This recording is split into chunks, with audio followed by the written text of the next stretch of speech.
কে সামনে রেখে বাজার সেজেছে নতুন সাজে। এই মুহূর্তে আমি রয়েছি শেখ কফি হাউসে। আমি আসলে আপনাদেরকে জানাবো যে আসলে রমজান উপলক্ষে কি কি মাল উঠাইছেন এই দোকানদার ভাই। ভাই আসসালামু আলাইকুম। ওয়ালাইকুম আসসালাম। আপনি কেমন আছেন? আলহামদুলিল্লাহ। ভাই মাহে রমজান সামনে রেখে আপনি আসলে কি ধরনের মাল উঠাইছেন মাহে রমজান বা ইফতারের যে পরে যে ক্লান্ত অবস্থায় মানুষ পান করবে বা খাবে? ভাই আমি ইফতারির পরের জন্য ক্লান্ত অবস্থা দূর করার জন্য প্রথমে উঠেছি স্যালাইন। হ্যাঁ, এখানে ওট saline, tasty fruity, test me সব ধরনের স্যালাইন, গ্লুকোজ, যাবতীয় পানীয়, জুস, মিরান্ডা, আপনার ওই ফ্রুটো মোটো যা লাগে, লাচ্ছি বাচ্চি সব পাওয়া যাবে। মানে ইফতার পর যেগুলো হ্যাঁ, আসলে ক্লান্তি দূর করার মতো খাবার আপনার এখানে পাওয়া সব যাবে। পাওয়া যাবে ইনশাআল্লাহ। প্রিয় দর্শক, আমাদের পণ্ডিত পুকুরে চলে আসবেন মেন গলিতে শেখ কফি হাউজে।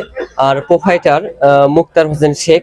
আমাদের পণ্ডিত পুকুর মেন গলি শেখ কফি হাউজে বিভিন্ন মজাদার খাবার রয়েছে, বা রমজান মাসে রোজা রেখে ইফতারের পরে ক্লান্তি দূর করার জন্য বিভিন্ন ধরনের খাবার রয়েছে। সবাই ভালো থাকবেন। ভিডিওটা ভালো লাগলে অবশ্যই শেয়ার করবেন, কমেন্ট করবেন।